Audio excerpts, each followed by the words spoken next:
Hey everyone, welcome to the show today.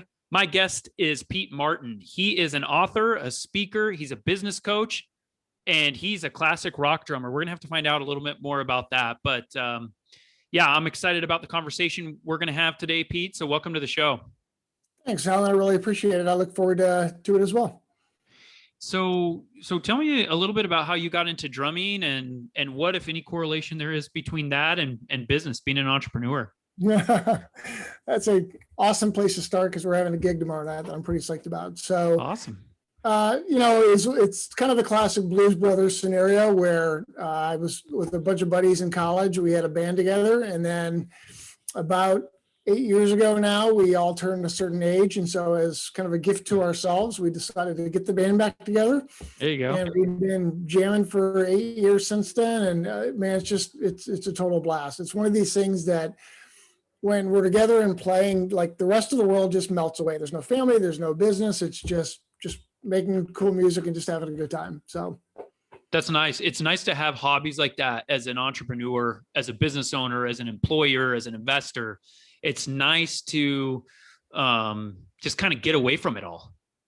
Yeah, if you know anything about the new CEO of Goldman Sachs, he actually is he's an EDM. So he on the weekends he's electronic disc jockey, and so he does these amazing shows, and he's phenomenal, right? And this is David, I forget his name, but he's the CEO of Goldman Sachs. So figure if he can do it, I can have a little side job. If he can find the time. No, and I think we all need something like that, right? We need something that kind of makes us feel human. As an entrepreneur, it feels like sometimes I'm just, it's all about numbers and strategy and stuff. And so it's nice to be able to just kind of have a hobby that gets you away from it. And a lot of times for me, I'm trying to figure out, like, I try to get pulled back into the moment. Why am I doing this? Right. And when you're in touch with your family, you're in touch with your hobbies, you're in touch with all these other elements of your life, not just sucked into the business full time, then you kind of get that purpose, which we all need, right? We have to have a reason to fight. Yeah, for sure. And you asked what the connection to the business was. And I tell you, I think any creative enterprise, whether it's music or art or dance, or you just go out on a boat or take a walk or whatever you do, right? Just kind of stepping down from the business. I found that, I'll leave a practice time or whatever, or a gig, and that drive time between after just playing together and driving home, like my brain's just in creative on fire mode. And so I think some innovative ideas I've had for the business, it's usually either in the shower or it's when I'm playing or kind of right after the playing. So, I have found this kind of direct connection over the years between having that downtime, having those creative juices, completely exercising a different part of my brain, and how it's impacted the business in a positive way. So, yeah, no, that's true. I find a lot of my ideas when I'm reading. Like if I'm reading something and it doesn't have anything to do with this kind of idea that is provoked or that comes to me. So like you, a lot of my best ideas, they don't come to me when I'm sitting at my desk trying to, think of ideas, right? Hey, how do I solve this issue? How do I solve this issue with personnel right now that we're having, that everyone seems to be having? I was just at the grocery store and I posted this on my social media. They have open positions for every single department. They said that they were hiring, I think, 8 to 10 different types of positions. And I imagine several people within each of those departments. Have you noticed this about labor? I'm nervous because I feel like we have all of these unemployed individuals, right? At least that's what it sounds like. I was speaking with somebody that's handling an unemployment case. He works for the state of Colorado. He called me about a former employee of ours, and he told me we kind of started talking about it. And he said that he has 600,000 open cases in one state, and his cases date all the way back to May or June of 2020 because they can't keep on top of them. And I told him, I'm like, that's crazy because there's this huge labor shortage, it feels like. Right? Do you have any experience with that? Are you kind of hearing those rumors, or have you seen that? They're not rumors. So I will tell you, this is a great place to start. So our business and the book that we're putting out talks about these 4 pillars. We call them 4 pillars of power. And the first one is team, right? And without people, a business can't scale, can't function, can't grow. And so, they talked about, there's a book called The War on Talent. I think it's probably 15 years old. And it is exacerbated now, both in terms of unemployment benefits and a big thing that COVID just change structurally that is going to impact every small and growing business is you had lots of investment capital and hiring on the coast, right? Silicon Valley, New York, Boston, whatever. And the rest of the country to some degree was kind of isolated from higher salaries, better benefits, the intrigue of working for a startup or, fast growth company, whatever. But because of COVID and they're hiring remote people, then all those positions are kind of, they're moving to the center of the US. Colorado is another great, high growth state. And so a lot of these smaller businesses that were isolated from having to compete with Google and Facebook and, throw your name out there, they're no longer immune because you could be working in the Rocky Mountains. You go work in Bozeman, Montana. There was an article in the Wall Street Journal yesterday about a tech company in Bozeman, Montana, right? That is losing people to Google and to Facebook because they're hiring people anywhere remotely, right? Yep. They don't care anymore. And so, the labor shortage that was happening, 18 months ago got exacerbated by the unemployment benefits. It's now being exacerbated by anybody can work for anybody pretty much anywhere for most companies. And so the war on talent is going to get fierce. And what we talk about from a business coaching perspective, this is the number one thing we focus on is team.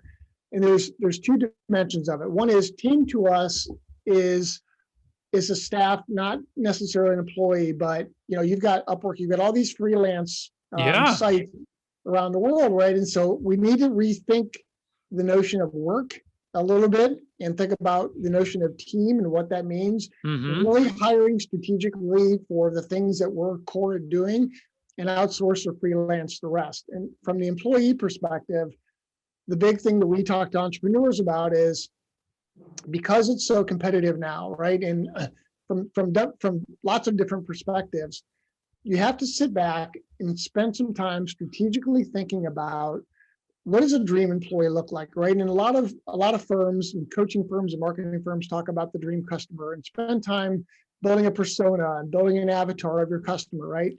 Are they going to be doing that for our businesses? Going to be doing that for every position? Like, are they? I think, are they creating this avatar or whatever for a customer in their different locations and their different departments, or is this kind of just a starting point? Hey, we're going to create this ideal and work backward from it. I think you need to create what does your dream employee look like, right? And it fundamentally goes back to what is the culture of the firm and what are the values of the firm. And as you kind of hinted earlier, the personnel problem, that's usually the biggest thing that CEOs and entrepreneurs struggle with, right? It's just a personal problem. But very few step back and say, what's the cause of it? And usually the cause of it is not the individual, but it is, I didn't define what the values of my firm were, right? Number one. And then number two, did I hire to those values as opposed to the competencies? And there's a lot of copy and paste job recs that are out there, right? I just, I don't know what this job's all about. So I'm going to copy this one from here and I'm going to throw it up on ZipRecruiter. Well, no wonder there's personnel problems, right? You didn't hire for your particular values of the firm. And usually the firm's values are some shadow reflection of the CEO's values, right? So the better that you as a business owner can define that set of values, whatever they are, doesn't matter, and really distinctly describe the culture of your organization. It doesn't matter whether you're a grocery store, a bar, a manufacturing company, a tech company, it doesn't matter. Every firm has a personality and you've got to define that. And when you then recruit and attract these candidates, you want to attract the right people to come apply, but you also want to repel the ones that are not a good fit. And so as a CEO, business owner, if you can spend more time really defining and describing and shaping, this is the kind of people that we're looking for to fit this kind of a culture, Yeah. then you can start to look at what are the skills that I need for those particular roles, right? And if you focus on the outcomes of the role that you want, as opposed to the skills, you then broaden the aperture of the type of people you can look for. And yeah, and I think that's a great point. It's a lot like marketing, right? The more 100% specific marketing. right? Like the more specific your marketing, like if you're you're looking for a certain customer in a certain location that has, let's say they have an HVAC issue specifically with their air conditioning, and even more specific, it's not getting to the temperature they want it to get to, right? I live in Arizona. Air conditioning is a big deal here. But the more specific you can get, the better that ad is going to be, right? Like if you could put their name on it, hey, Becky, we are looking for you, right? Then it's going to resonate with people. And I think you're going to get kind of, I think you're going to get the right people responding to your message. That's exactly right. So here's the thing though. I've got, several hundred business owners that listen to this every week, entrepreneurs, aspiring entrepreneurs. Some of them have never employed anyone. Okay. They're out there 40, 50 hours a week doing the technical aspects of the business, whatever it is, selling a product, doing a service, whatever, right? I don't know that these guys have time to just, sit down. Okay, what's my ideal employee? They don't even know what their ideal employee is. They've never hired anybody. What do you recommend for somebody like that? Yeah. So let's talk about two types of entrepreneurs. You have entrepreneurs that have a skill set. They're out peddling their wares, their service, whatever, and they don't particularly have a growth focus in mind, right? They're just either it's a lifestyle business or they're just making money, and they don't want to create an organization around them. Okay, so let's put those guys aside because this conversation isn't relevant for them. Absolutely. For the for the entrepreneur that truly wants to grow and scale, you can only duplicate your efforts so much. You only have so much time in the day, so you have to be thinking about, what is the next phase of the company, and the next phase of the company is typically hiring 1, 2, 3, 10 people, right? And so you cannot afford not to sit down and think about that, because your first couple of hires, whether you want to or not, they actually define and they etch in the culture of the company. And I'll give you a personal example. So one of my last companies that I sold to KPMG for 12 times EBITDA with no earnout, that was my fifth business at the time. My founder and I sat down and we wrote this manifesto, and this manifesto described what the culture of the company we wanted to create, literally the types of employees we wanted, literally the types of employees we didn't want to come work for the company, what kind of clients we thought, we just really described in a lot of detail what the business would look like 2, 3, 4, 5 years down the road. Okay. And then we started hiring to that. And we kept going back to that manifesto saying, does this person kind of fit into this thing that we described, right? It was kind of a mini story about the company, if you will. And because we knew, just because we've done this so many times, that those first couple of people set the culture. So fast forward 5 years, we'd grown to 30-some people at that point, and we were going to redo the website and do a whole bunch of stuff. And we said, it's a good time to kind of step back and say, we wrote this thing 5 years ago. How close were we to, 5 years in and, a couple dozen people in, to the original vision that we had? And we asked everybody, we said, describe the values of the company, because we're going to kind of update the website. What are the values? And it was astounding to us that across all 30-some people, they described the values of the company without us kind of reminding them what the manifesto said, almost exactly what was in the manifesto. That's awesome. So we felt really comfortable that we had gone through at least 2 phases of growth at that point, that we had created this culture that we were confident we could take it to 300 or to 3,000. And that culture would have, that culture was in place. And That's awesome. I mean, it's so tough to scale, period, but it's even tougher to scale and keep those values, right? I was somewhere, I think I was at Chick-fil-A or somewhere that they just have incredible culture, incredible employees. They never mess up your order. Every Chick-fil-A is the same, super happy employees. And I'm like, how do they do it, right, at scale? And I know they're a franchise, so I mean, technically that's their own individual business, but this rubber stamping of just incredible people is amazing.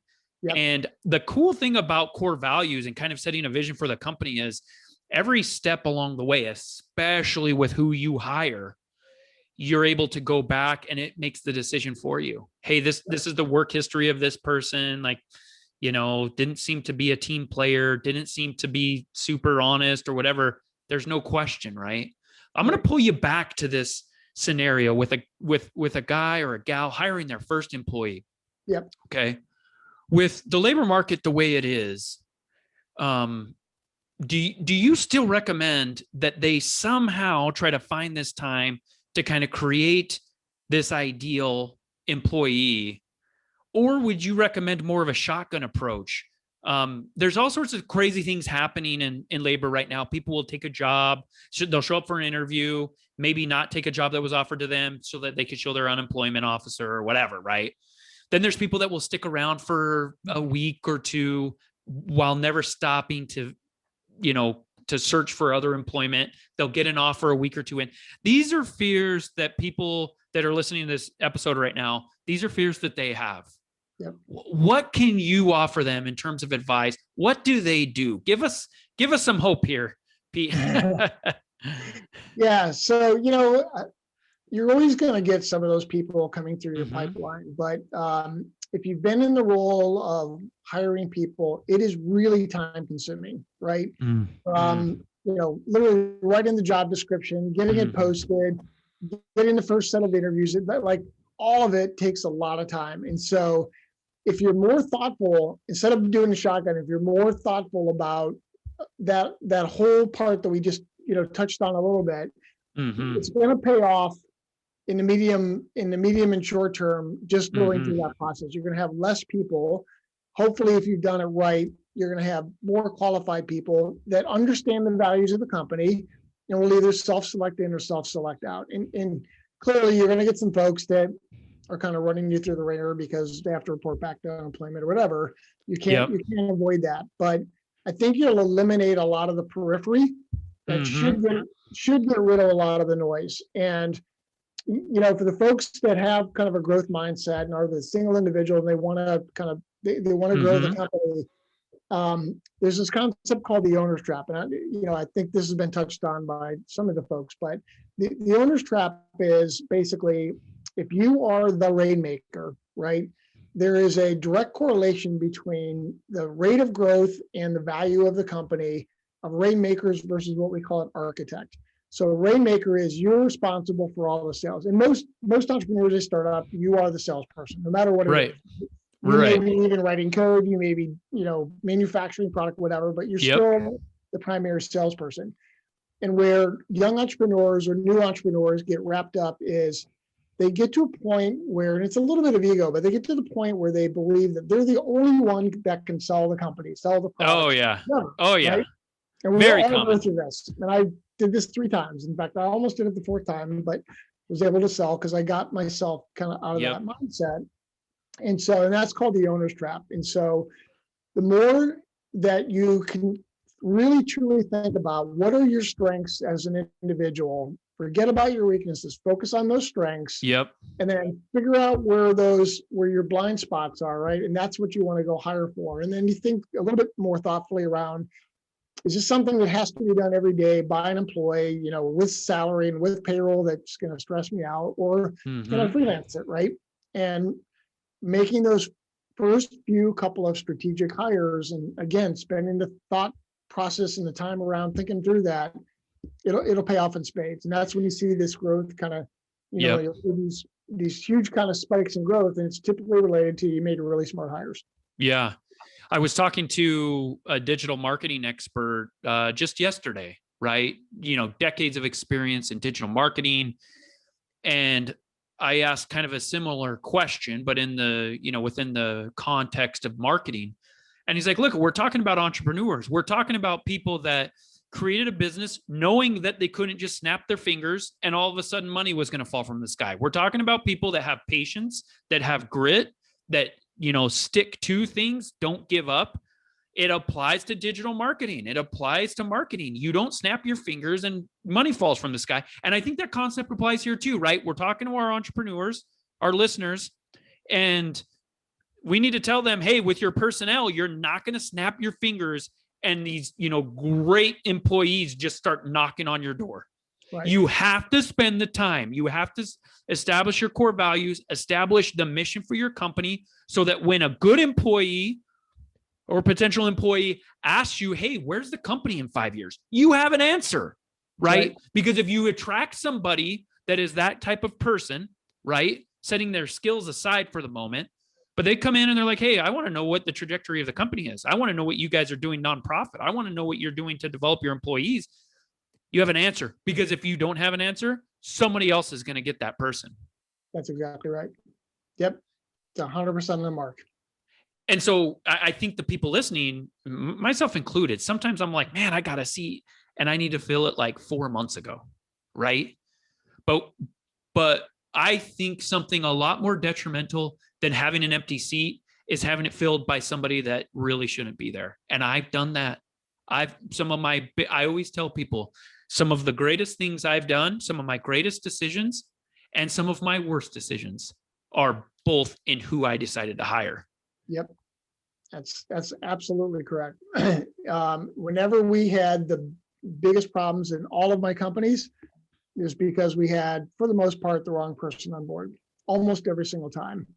And I think the other thing that should be reassuring to your listeners is my former co-founder of one of my other businesses said to me one day, he said, Pete, he said, when are we going to stop hiring? When are we going to start screwing up some of these personnel decisions, right? And I said, Nick, I said, the minute we figure that out, we will be multi-billionaires, because even the big companies get it right? And I always use the example of it, not to pick on him, but Rod Johnson. So Rod Johnson was the guy that ran all the stores for Apple, right? And he did a phenomenal job for Apple. I mean, just, you couldn't have done a better job for the company. He then became CEO of JCPenney, right? He lasted 16 months and he completely screwed it up because it was a bad cultural misfit and bad cultural alignment. And I just always looked at that situation and that story, again, not to pick on Rod Johnson or JCPenney, but just to say big companies screw this up all the time too. And so, so your entrepreneurs, founders and CEOs, business owners cannot be afraid to make those hiring decisions, but it's got to be thoughtful, right? And you hit the nail on the head. It's okay to have an empty seat for a while, and that's way less expensive than making that bad hire, because a bad hire can really screw stuff up. And I mean, for us, one thing that I've noticed is, with an empty seat, it's kind of, you have some issues, but it's not affecting your other people, right? If you have really good people, you bring in somebody that's toxic, that just spends all day gossiping or complaining or, backbite, whatever. Now, what does that say about the leadership, right? The people that are good, that want to be there for the right reasons, trying to grow the company, behind the mission, behind the core values. They're thinking, what happened here? What are we missing? Either one, the person that made that hiring decision is no longer capable, doesn't know what they're doing, or two, they're no longer concerned about the work environment, about our company culture, about our mission. Either scenario is bad for the company. Yeah. And I'll tell you, I'm going to kind of combine two concepts here. One of the things that I've said for probably 15 years is the business that you pursue defines you as much as the business that you don't pursue. And in this consulting firm that I had, about 2-3 years into the growth of the company, we were just a handful of people at that point. We had a customer come to us and say, we want you to do this contract for us. You guys have these unique skills. You're the only ones in the country literally that had it. And this is about a $5 million a year project, okay, for about 3 years. And so 99% of entrepreneurs would have been all over that, right? Oh yeah. Oh yeah. And we looked at it and, kind of go to the end of the story, which was we ended up declining the project, which we thought we were insane. And the reason that we did is we knew through any, kind of industry lore and talking, whatever, and stuff, just stuff we knew that this customer treats people like total crap. And we were not going to expose our current employees and employees we were going to hire, to fulfill this contract to this kind of thing. To your point, they're going to look at us and go, these guys don't respect this culture. Yep. This stuff they wrote in the manifesto is complete BS, right? And so it took, and this customer literally called us and said, you guys are insane. Like, you're going to die, without us, you're going to die. And we just said, no, we'll do fine. We'll do fine. And that single action that really cemented the culture in the minds of our team members. Game changer. And they immediately started recruiting A players. I think they were kind of just reluctant before. And we saw this huge swing in growth just as a result of that action. And so, to your point, people will always be looking to the leader to see what kind of decisions they're making on personnel, right? Yeah. And I think one of the best things that you can do, and this is going to sound a little crazy to some people, one of the best things that you can do for your people and for your company is to stand up for your employees, your personnel against a customer. That's right. Yep. Right. And that sounds weird because the customer's always right. I look at my job as a CEO of a company or a founder or, the entrepreneur, whatever got the wheels in motion, as I take care of my people. If I take care of my people meaning employees, personnel, my contractors, my partners, I take care of you. Yep. Exactly. Right. I mean, I add the customers in there, right? I always say, I take care of them. They'll take care of my customers take care of me. Right. That's right. And it's with this concept of standing up to a customer for or on behalf of your employee, it really changes stuff. Yep. It does. When they're like, oh my gosh, he just decided to lose money, potential revenue, because of how that customer made me feel. Right. Yep. Yep. And I think there's, especially with what's going on in the airlines right now, with them just like, you look at a, flight attendant the wrong way, they kick you off the flight. I think there is some controls that need to be in place, right? It's not every scenario, and a tough customer isn't necessarily a bad one. Sometimes tough customers, they're going to go out and tell everybody all the things that you did right. That type of person. I'm that type of customer. I'm hard on the businesses that I do business with, company that I do business with, but I reward them. Right. But when, there's certain things that, benchmarks, part of what we've established in our companies that we don't allow customers to say to our people or do. Yep.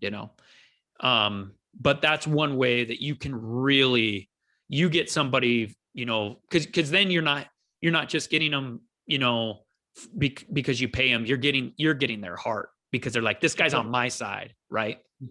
That's exactly right.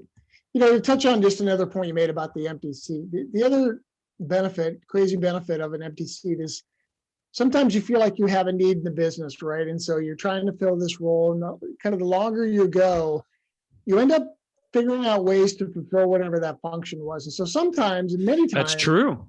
You're like, we didn't really need that person, or we that's were a great point, it or outsource it or freelance or whatever, right? And so sometimes just creating that length of time of process makes you kind of rethink, was that really a need in the first place or not? I think that's a great point, because, and even maybe one step further is maybe you start finding inefficiencies, right? You're like, hey, that's right. We're not going to, knee-jerk reaction, a decision to replace this seat. So we've got to become more efficient. What are our systems? How do we still serve our customers, but not hire somebody that really shouldn't be here? And so we start looking at our protocols and our systems like, hey, are we doing things? Maybe we can cut this out, or, and with a business, it's very interesting how hard times really make tough businesses, right? We've learned so much from COVID stuff. We're starting to do stuff we never thought we could do before, because only because we were made to do it. We didn't have any other options, right? Right. You were talking about people working from home, people using contractors, figuring out different things with systems and improving things. And so I think that's a great point. Just because there's an empty seat doesn't mean you have to fill it, right? Yep. That's fantastic.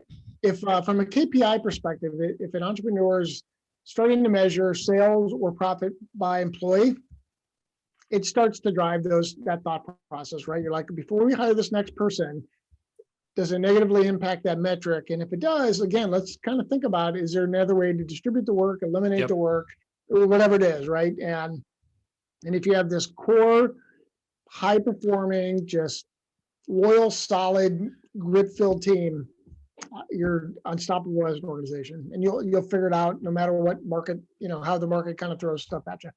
That's awesome. Pete, this has been fantastic. It's something that is really weighing on the minds of entrepreneurs and business owners right now. We're really in the thick of this labor shortage. We're having to pay people more, which is driving up costs of business, which I think is fine, right? Businesses always correct and adjust. The successful ones do. Where can people find out more about you, more about your businesses and the things that you're accomplishing? Yes. So the company is AskMyBoard. So you can go to askmyboard.com. And then if somebody wants to reach out directly, they can do it at pmartin@askmyboard.com. Pete, I love it. This subject's near and dear to a lot of our hearts, something that we struggle with. Sounds like you really have a good grasp on personnel, on hiring, on this process, as I assume you do with all aspects of operating a business and scaling a business. So appreciate your time. We need to have you back sometime. Thanks, Allan. Appreciate it. Would love to be back on the show. If you've enjoyed today's podcast, please leave us a rating. And for daily inspiration and business tips, follow Allan on Instagram. Until next time, remember, we build the future one entrepreneur at a time.